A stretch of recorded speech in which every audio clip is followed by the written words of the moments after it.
आज शनिवार 24 मई है और मेरी उपस्थिति लगभग 4 महीने बाद दिल्ली में है। मैं हूँ इस समय दिल्ली के सेवा स्तंभ पर। जो पुराने दिल्ली के लोग हैं वो जानते होंगे सेवा स्तंभ के नाम को, और ये नाम यहाँ पर है the all India federation of scheduled caste tribes backwards and minorities employees welfare association पंजीकृत है। नई दिल्ली के संस्थापक डी संजीवैया। इस भवन का उद्घाटन महामहिम श्री एम हिदायतुल्लाह, जो तत्कालीन उपराष्ट्रपति थे भारत सरकार में, उनके कर कमलों से 28 अप्रैल 1982 को ये सेवा स्तंभ की स्थापना यहाँ पर हुई थी। और आज यहाँ पर सेवा स्तंभ की एक मीटिंग है, एक कार्यक्रम रखा गया है, उसको आप लोगों तक पहुँचाने के लिए मैं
ये सेवा स्तंभ के अब तक के नामित जो अध्यक्ष रहे हैं, ये उनका डाटा है किस किस सन में कौन कौन किस किस सन तक रहे हैं।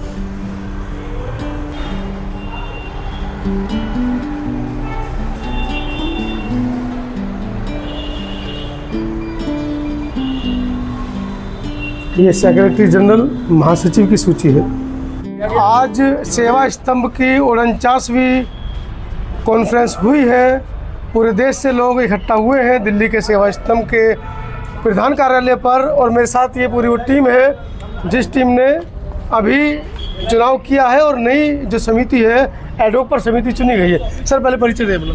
मेरा नाम कुलभूषण है जी। मैं संजीव मेमोरियल ट्रस्ट का सचिव हूँ और सेवा स्तंभ में भी मैं मेंबर हूँ जी। आज जो है सेक्रेटरी साहब ने पूर्व निर्धारित कार्यक्रम के अनुसार मीटिंग बुलाई थी, जिसमें सभी राज्यों से प्रतिनिधि आए। हरियाणा से, पंजाब, हरियाणा से, हिमाचल प्रदेश से, गुजरात से, उत्तर प्रदेश, उत्तराखंड से यहाँ पर रिप्रेजेंटेटिव, स्टेट रिप्रेजेंटेटिव आए हुए हैं, जो अपनी अपनी संस्थाओं को, जो कि एफिलेटेड हैं, उनको रिप्रेजेंट कर रहे हैं। इस आज की सभा में सर्वसम्मति से एक पैट्रन साहब को, श्री अचल हरित जो पैट्रन हैं सेवा स्तंभ के, उनको अथोराइज किया गया कि वो एक एडहोक कमेटी का गठन करें, जो कि डे टू डे अफेयर्स को सेवा स्तंभ के देखेगी। और दूसरे यही इनमें से कोई भी तीनों आदमी या उनमें से तीनों आदमियों से कोई भी 2 आदमी बैंक ऑपरेट जो भी अकाउंट है उसको ऑपरेट करेंगे और डे टू डे वर्क देखेंगे। तो ये निर्णय आज का है। और साथ में ही election officer mister TR Naval, district and session जज रिटायर्ड, उनको इलेक्शन ऑफिसर का अपॉइंट किया जनरल बॉडी ने। He will conduct the election within 45 days, that is about 12 और 13 जुलाई, Saturday Sunday. after compiling of the list of the members affiliated associations, he will announce the schedule and everything. This is the all thing what happened. तो पुरानी team को भंग कर दिया गया है। पुरानी टीम तो already that has expired on 31st January March 2025 because it's term has expired. Time उसका एक्सपायर्ड हो चुका है। तो उन्होंने खुद भी अपने लेटर में भी लिखा है कि हो गया, और अब नया चुनाव होने के लिए उन्होंने लिखा था। परंतु अब बस काफ़ी है। कोई भी ये एक किसी भी जगह का है, कोई भी अगर मान लिया टर्म एक्सपायर होता तो उससे पहले ही चुनाव हो जाने चाहिए, और नई बॉडी जिस दिन ख़त्म होती है वो अपना चार्ज ले ले लेना चाहिए। परंतु उन्होंने पहले तो बहाना हुआ वार का हुआ, चलो वो ठीक है, गवर्नमेंट ने कहा कि वार लाइक सिचुएशन है, peoples are flights are cancel, rails, फिर बीच में सीज फायर भी हो गया। सीज फायर हो गया। तो सेक्रेटरी ने कहा कि भाई जो पिछला प्रोग्राम है उसी को रखा जाए, और पिछले प्रोग्राम के मुताबिक ये आज की मीटिंग बुलाई गई थी और उसमें सब लोग। चलिए, सेवा स्तंभ के अब तक के सबसे जो हमारे जवान कहें, नौजवान कहें, इस उम्र में भी लगे हुए हैं, पैटर्न साहब हैं, उनसे भी चर्चा करें। बाबू जी पहले परिचय दीजिए हमारे दर्शकों को। देखिए कि बार बार ऐसा है कि वैसे इन्होंने कहा था स्टेट वालों ने कि भाई इसका चुनाव कराइए। मैंने लिख के दिया, लंदन में घूम रहे थे, मैंने लिख के दिया प्रेसिडेंट साहब को कि भाई मार्च में कर लीजिए। फिर कहा कि भाई अप्रैल में कर लीजिए। झगड़े की क्यों चीज़ में सुना रहे हैं? हाँ सुन तो लो। तो वो उन्होंने नहीं किया। फिर जो डेट जो उन्होंने निश्चित की 24-25, उसके अनुसार वो जो है लेटर चला गया, सबको इन्फॉर्म हो गया, सारों ने टिकट रिजर्व करा ली। लेकिन अनफॉर्चुनेटली ये बाहर का जो आ गया, तो ये फैसला ले लिया उसने कि भाई इसको पोस्टपोन कर दो। पोस्टपोन कर दिया, लेकिन दूसरे दिन ही हम ये कहा था कि भाई लेटर जाएगा दूसरे दिन 10 के बजाय 11 को। उन्होंने इमीडिएटली रात को ही व्हाट्सअप कर दिया उसको। तो वो लोग जो है सदमे में आ गए कि ये हो गई, हमारी टिकट जो है रिजर्व हो चुकी है। उसके बावजूद भी लोग पूरे देश से पहुँचे हैं। हाँ, तो फ्लाइट से हो चुकी है, बस से हो चुकी है, जैसा साधन था हो चुका है। लेकिन इन्होंने इस बात को भी मैंने फिर बुलाया कि 12 तारीख को बुद्ध जयंती थी, 12 को बुलाया, नहीं आए। भाई 3 बजे मेरा जो है कोर्ट केस है, मैं जाऊँगा वो अपने केस में, तो आप 10 बजे बुला लीजिए। 10 बजे इकट्ठे हो जाइए।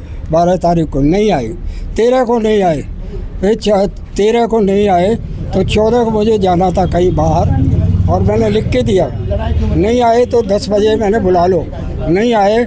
चलिए, आज जो सर्वसम्मति से तमाम पदाधिकारी बने हैं, तो क्या किस किस को क्या क्या पद मिला? देखिए, फिर ऐसा है कि मैंने एट शेड्यूल 24-25 मई का मीटिंग था कि भाई सबकी टिकट रिजर्व हो चुकी हैं, फाइनेंशियल लॉस होगा, अब शांति है, कुछ नहीं है। तो मैंने अपनी पावर से जो है लेटर फिर इशू कर दिया कि conference will be held on schedule date 24-25। उसके रेस्पॉन्स में सबने जवाब दिया और सारे आपके सामने उपस्थित हैं, और सबने ये लिया कि भाई हमारे पैटर्न साहब हैं। मुझे तो अफसोस होता है इस बात का कि हमारे प्रेसिडेंट साहब हमारे पैटर्न और सीनियर मेंबर से भी जो अनुमति नहीं लेते, पूछते भी नहीं, तो ये सॉरी है। तो अब ये डिसीजन लेना पड़ा कि इन्होंने हेड ऑफ कमेटी बन गई, हेड ऑफ कमेटी बन गई, उनको अधिकार दे दिया गया। चलिए, और भी साथी हैं, सभी साथियों से चर्चा करेंगे। सर, पूरी प्रक्रिया के बारे में बताएं। जैसे कि देखिए, ये जो संस्था है इसने आज करीब 50 साल की यात्रा तय की है। बहुत लंबी यात्रा है और बड़ी सफलता के साथ है। ये हमारे भी इंडिया में ऐसी संस्था है जो इन कम्युनिटी के लिए इस तरह का जो है काम कर रही है, और याद किया उसको लोग जो अब है उसका डेटा जो है जितने हो सकता है उतना तैयार है। और आप सब बिल्डिंग देख रहे हैं, सब कुछ देख रहे हैं, ये सब इसी के दे रहे हैं, समझे। तो हम जो है, हमारी ये इच्छा है कि जो आज तो समय हो रहा है हमारी कंट्री में, उनको देखते हैं, उन लोगों को भी जब दूसरे लोग वो आशा करते हैं तो हम लोगों को भी अपने उसके लिए खुद तैयार होकर के आगे बढ़ना चाहिए। ये सोसाइटी के लिए आगे करना ही हमारा फर्ज है, क्यों बाबा साहब ने भी ये कहा था और हमारे जो वो संस्थापक है उन्होंने भी इस चीज़ के लिए वो किया था। तो हम उसी लाइन पर चल रहे हैं और चलते रहेंगे जब तक हमारे। चलिए, सेवा स्तंभ दिल्ली की सबसे पुरानी संस्था जो 1968 से रन कर रही है, अनुसूचित जाति जनजाति समाज के तबके, शोषित पिछड़े वंचित समाज के तबके को कैसे मुख्य धारा से जोड़ा जाए, कैसे उनकी जो समस्याएं हैं उनका निराकरण किया जाए, उसको लेकर ये संस्था लगातार पिछले 50 साल से, जैसा बाबूजी ने अपने वक्तव्य में बताया, वो कर रही है। कुछ और साथियों से चर्चा कर लेते हैं। सर, परिचय दीजिए अपना। CL राजन, स्टेट प्रेसिडेंट सेवा स्तंभ यूपी, उत्तर प्रदेश से। हाँ, उत्तर प्रदेश से। क्या, जैसे कि आज अभी कुछ बातें निकल कर आ रही हैं कि पुरानी संस्था को भंग कर दिया गया है, नई संस्था को अस्तित्व में लाया गया है, भले ही एडहॉक पर लाया गया है, क्या कार्यकारिणी में शामिल किया गया है, तो क्या वजह है कि सब लोग कह रहे हैं और पूरी ज़िंदगी निकल गई आप लोगों की कि एक हो जाओ, समाज को एक करना है, फिर कहाँ कमी रह जाती है कि लोग संगठन को तोड़ रहे हैं? इस संबंध में मैं कहना चाहूँगा, जो आज की स्थिति है, सेक्रेटरी जनरल किसी भी संस्था में लेटर जारी करने के लिए अधिकृत हैं जी। उन्होंने अपने अधिकारों का प्रयोग करते हुए आज की 49वीं एनुअल कॉन्फ्रेंस की डेट निश्चित की थी, 24-25 जी। तो हम अन्य स्टेट से सभी लोग आज 24-25 में यहाँ उपस्थित हुए। उपस्थित होकर ये तय हुआ कि जो पूर्व कार्यकारिणी चुनी हुई थी, जिसका टर्म 3 साल का पूरा हो चुका था, उसकी अवधि 31 मार्च को समाप्त हो चुकी है जी। ऐसी स्थिति में एक संवैधानिक स्थिति उत्पन्न हो गई है। जब चुनी हुई कार्यकारिणी का कार्यकाल समाप्त हो गया है, तब तो यही व्यवस्था हो सकती है कि जो संस्था के पैटर्न हैं, हमारे वरिष्ठ साथी हैं, वो इसमें कुछ निर्णय लें। इसी संदर्भ में आज पैटर्न श्री HL हरी जी को बुलाया गया था। उन्होंने निर्णय लिया कि संवैधानिक व्यवस्था ये है कि जब चुनी हुई कार्यकारिणी का कार्यकाल समाप्त हो जाता है, उसके बाद एडहॉक कमेटी गठित की जा सकती है। तदनुसार एक आज एडहॉक कमेटी का गठन हुआ और उस एडहॉक कमेटी में भी निर्णय हुआ कि 1.5 महीने के अंदर विधिवत मीटिंग बुलाकर, कॉन्फ्रेंस बुलाकर नियमित उसके चुनाव करा लिए जाएँ। तो 45 दिन बाद चुनाव की तिथि उसमें निश्चित कर दी गई है। तदनुसार हमारे सेक्रेटरी जनरल पूर्व के वर्तमान में जो उनको इसका कोऑर्डिनेटर बनाया गया है, मेन इंचार्ज, वो मीटिंग बुलाएंगे और 1.5 महीने के बाद निश्चित रूप से विधिवत जो चुनाव प्रक्रिया है उसमें एक रिटायर्ड जज को नामित किया गया है, वो आकर यहाँ चुनाव कराएंगे। रही बात, आपने कहा कि 50 साल हो गए इस संस्था को, अभी तक नहीं हो पाया जी। ऐसा नहीं, संस्था ने काम तो बहुत कुछ किया है। नहीं, संस्था के ऊपर सवाल नहीं किए, मैंने कहा कि लोग कह रहे हैं कि एकजुट हो जाओ, और वो खुद ही एकजुट नहीं है, आपस में संस्थाओं में लड़ाइयाँ चल रही हैं। देखिए, ऐसा है, स्वतंत्र देश में कोई भी संस्था बनाने के लिए स्वतंत्र है, कोई भी संस्था बना सकता है, उसको हम नहीं रोक सकते। जो जाए रजिस्ट्रार ऑफिस में संस्था बना लेगा। सेवा स्तंभ आज़ादी के बाद से सबसे पहला ऑर्गेनाइजेशन है, 69 में बना है, जब से आज तक रन कर रहा है। इसके बीच में बहुत से संगठन बने, चाहे वो बामसेब बना हो आपका, वो हमारे रामविलास पासवान जी ने भी ये संगठन बनाया था, योगेंद्र मकवाना जी ने बनाया था, जितने भी संगठन बने, XYZ, श्री रामराज जी ने भी बनाया था एक, लेकिन सारे संगठन विलुप्त हो गए, कहाँ चले गए। लेकिन सेवा स्तंभ आज भी बरकरार है, आगे भी बरकरार रहेगा। ये है कि हम लोग एकजुट होकर इसको आगे बढ़ाने के लिए तत्पर रहेंगे, तो निश्चित रूप से सेवा स्तंभ आगे बढ़ेगा। सर, परिचय दीजिए, कितने सदस्य हैं सेवा स्तंभ में, और आज एडहॉक की जो समिति कार्यकारिणी चुनी गई है उसमें कितने सदस्य मौजूद रहे? मेरा नाम महेश कुमार निम्बेकर है, मैं उत्तर प्रदेश का उपाध्यक्ष हूँ जी। जो आज हमें इनका टेन्योर 3 साल का ख़त्म हो चुका था, तो हमारे जनरल सेक्रेटरी ये भंडारी जी ने आज मीटिंग बुलाई थी। हम सभी स्टेट से, पूरे भारतवर्ष के स्टेट से यहाँ पर रिप्रेजेंटेटिव हाजिर हुए हैं। तो जो इसमें एडहॉक बॉडी बनाई गई है, एडहॉक बॉडी 1.5 महीने काम करेगी, उसके बाद वास्ते चुनाव होगा। चुनाव होने पर ये जब उनका पूरा कार्यकाल ख़त्म हो चुका था, ना ही उन्होंने परमिशन ली, अगर कोई कार्यकाल बढ़ाना चाहे था तो GSC की मीटिंग बुलाते जनरल बॉडी की, उसके अंदर पीरियड बढ़ा सकते थे, लेकिन उन्होंने ऐसा कुछ नहीं किया। और संविधान में प्रोविजन है कि 2 बार के बाद दोबारा कोई पदाधिकारी केंद्र का नहीं बन सकता। उसके तहत जनरल भंडारी जी ने एक मीटिंग बुलाई गई थी और जिसमें एडहॉक बॉडी का बना दिया गया। एडहॉक बॉडी काम करेगी और 1.5 महीने के अंदर चुनाव करा के विधिवत यहाँ पर कार्य किया जाएगा। चलिए, तो ये सेवा स्तंभ के साथी हैं, कुछ और साथियों से चर्चा कर लेते हैं। परिचय दीजिए। मेरा नाम दयाराम सोरी है जी। मैं मारुति उद्योग से रिटायर्ड हूँ और मैं वहाँ जनरल सेक्रेटरी था मारुति उद्योग में SC/ST एम्प्लॉयज़ का। और हमारी वहाँ की संस्था फेडरेशन से साथ एफिलिएटेड थी, रेगुलर एफिलिएशन देती थी। अब इन्होंने पता नहीं क्या इनको दिखा कि हमारी मारुति की एफिलिएशन कैंसिल कर दी है। अब ये तो इन्हीं को मालूम है कि ये क्या ऐसे जो कर्मठ कार्यकर्ता हैं उनको क्यों निकालना चाहते हैं। एक साइड में तो कहते हैं कि हम सबको जोड़ेंगे और एक साइड में जो 85 से 90 से जो जुड़े हुए हैं और उनको निकालते जा रहे हैं, ऐसे हमें समझ नहीं आ रहा।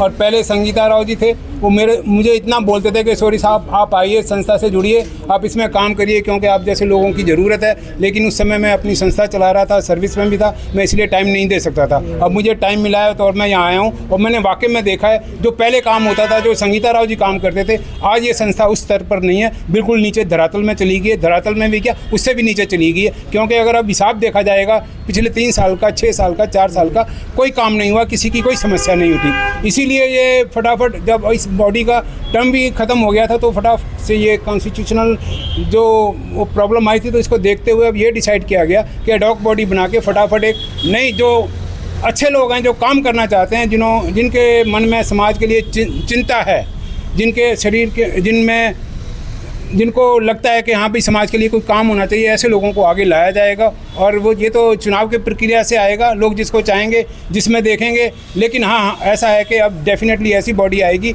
जो संस्था को अपने जो पहले जिस शिखर पर थी उसी शिखर पर ले जाएगी। हम चाहते हैं कि ऐसे लोग जुड़ें और सब तन मन धन से जुड़ें, और जहाँ पे जो हम उसको भूल जाएंगे, जो कुछ भी गलत हुआ है हम उसको भूल जाएंगे। लेकिन हम चाहते हैं कि सब कंधे से कंधा मिला के चलें और संस्था की भलाई के लिए काम करें, ना कि बुराई के लिए काम करें।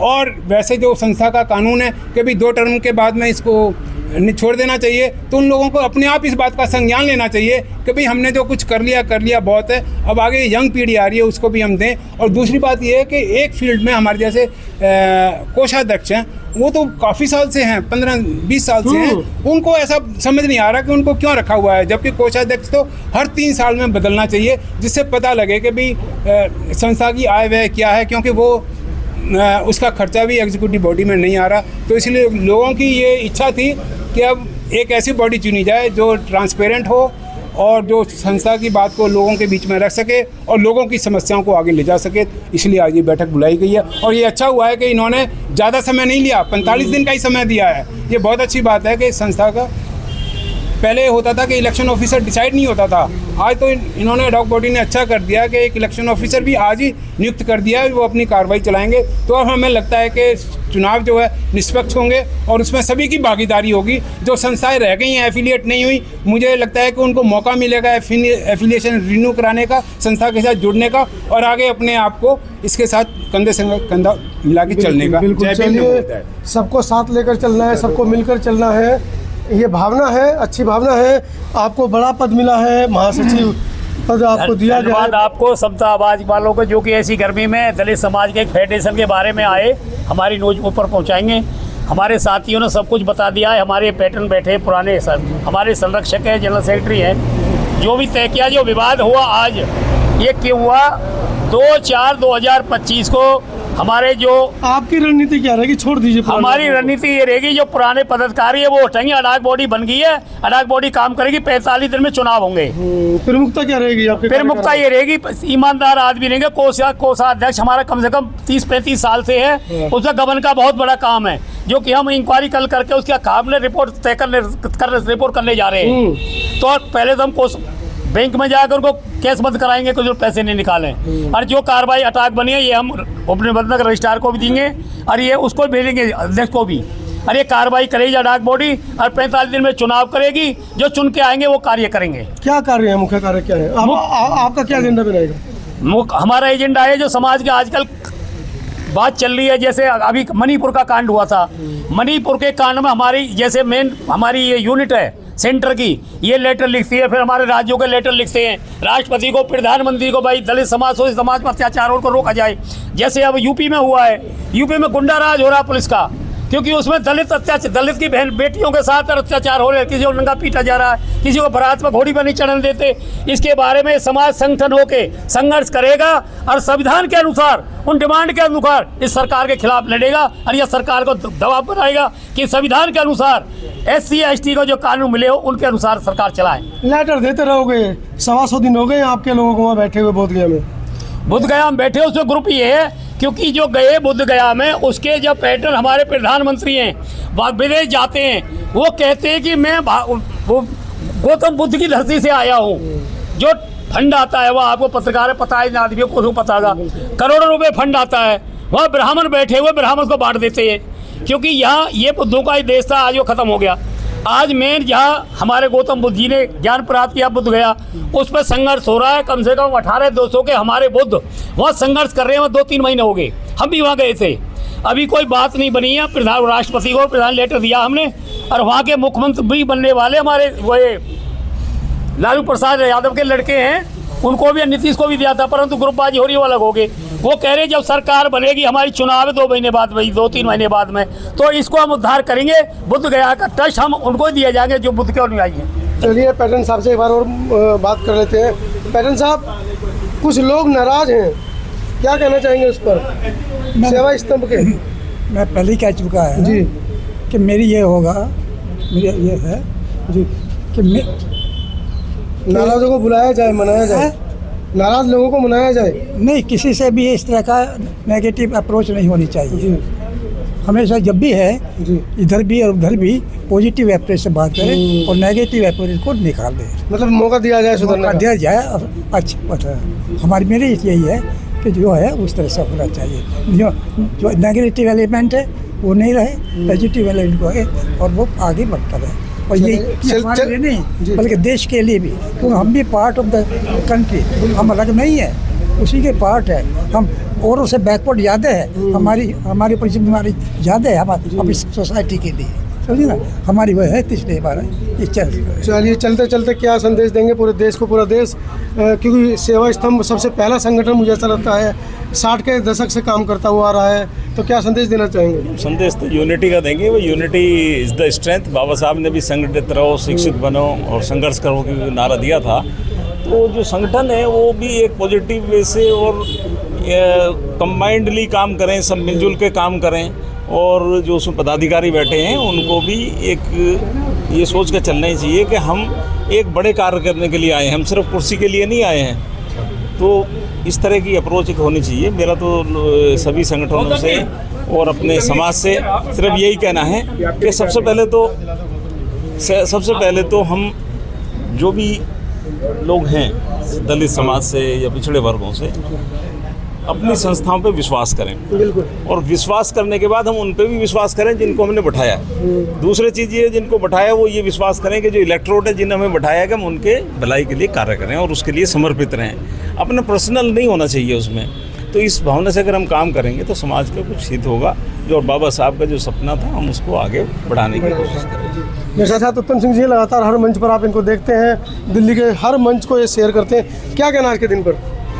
पहले तो मैं आपका धन्यवाद करना चाहूँगा, आप क्योंकि हमारा सबसे बढ़िया जो मीडिया है वो आप मीडिया है और हमें विश्वास है कि ये मीडिया जो है जन जन तक पहुँचेगा, सच्चाई के रास्ते पे पहुँचेगा। आज जो एक वैधानिक संकट जो यहाँ आ गया था, तो मैं यहाँ पैटर्न साहब का, हरीश साहब का तहे दिल से धन्यवाद करूँगा और भंडारी साहब का भी तहे दिल से धन्यवाद करूँगा। बगैर किसी लाभ लपे के और बगैर किसी अतिरिक्त दबाव के और बगैर किसी कोई भी दिक्कत आने से आपने इसको बहुत ही आसानी से इस संगठन को सुलझा लिया है।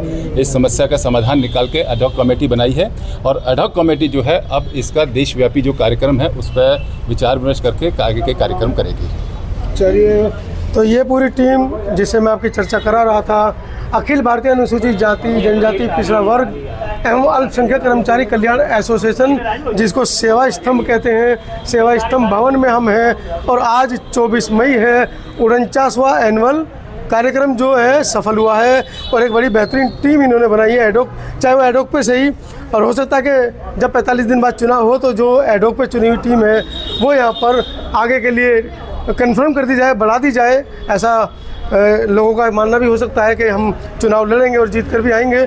तो ये पूरी खबर थी आज दिल्ली से, सेवा स्तंभ भवन से। इस पूरी खबर के बारे में आपकी क्या राय है, कमेंट सेक्शन में लिखना ना भूलें। धन्यवाद।